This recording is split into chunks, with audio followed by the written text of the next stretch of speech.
Gus and yourself touched on it earlier, was the piece around consumership. Like, consumers keep growing. You talked about recycling. You talked about the reality is we can't keep up with just recycling. We're going to continue to need more and more. So I think there's a definitely an interesting challenge there on, like, we need to grow, yet we need to do it in a very sustainable fashion that doesn't increase or as I see it, maybe doesn't increase some of the emissions and the pollutions involved while producing more metals. So what are some maybe things, and I know we've been kind of touching on it throughout, but are there specific things that are being done out there, or like, how do we get there? Yeah, I think there's a few ways, right? Well, you can't change anything unless you measure it, right? You got to know what you're doing. So a lot of this started before we didn't really measure everything that well. So even, emissions from underground, or particulate coming off road dust, right, from tires just spinning around, or the emissions that come from something simple like picking up a waste rock pile and dropping it somewhere else. There's stuff that comes out of there.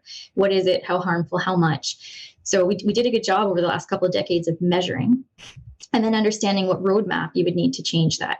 And some of the bigger things that you can see right now all over, the Ernst & Young's or the PDAC conferences, a lot of them are BEVs, like battery electric underground. How do we get all this stuff to surface with less emissions, better safety?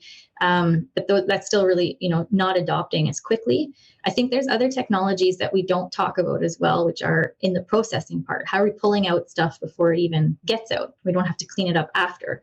And the technology I talked about earlier, which we're really proud of, is that real-time monitoring type of technology, where before, these poor producers were sitting there going, emit, on, or don't, off, based on wind, based on whatever. And now with a bit of technology, they can prevent a really negative event because they can see the emissions creeping up over time and make the call to scale back, but they don't have to turn off. So they can keep producing, keep meeting demand at maybe 50%, where before it was 0 or 1.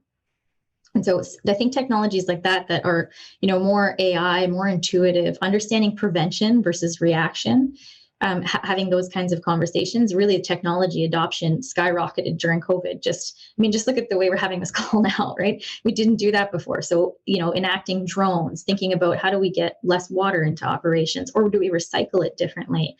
There's a whole tertiary and secondary economy that happens in mining for recycling that we don't all see usually, right? Like taking a bag house that was scrubbing all of these particulates in a process and selling it to another company to reprocess because they want to use that. So before, maybe that went and got shipped off to a landfill or tailings. Now we're considering, okay, let's get smarter about how do we use those things. So I think there's a billion examples out there.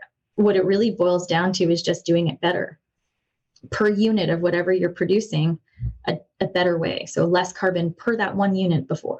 And whether that's trucking or water or processing or people power, however you're doing it, it's just measuring that is where we really start the conversation, and disclosing it, getting better at talking about how we measure it, how we disclose it.